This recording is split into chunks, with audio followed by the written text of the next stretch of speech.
So hello guys, how are you all? Hopefully you are all doing very well. Welcome back to my new video guys. So our topic for today is how to schedule a meeting on Google Meet. Alright, let's quickly start our video. So first of all, you need to open your Google Meet. After opening, look here towards the bottom, you'll see the option for new block. Okay, you have to click on this. After clicking, you'll get the option for schedule. Click on it next to create link. After clicking, look here, you can set your date from here. On which date do you want to schedule your meeting?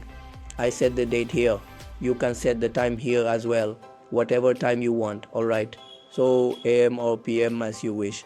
Okay, after doing that, look here, you'll see an option called add people, from which you can send your invitation to your friends for the meeting. Okay, so I'll click here, enter your friend's Gmail here, and then click done.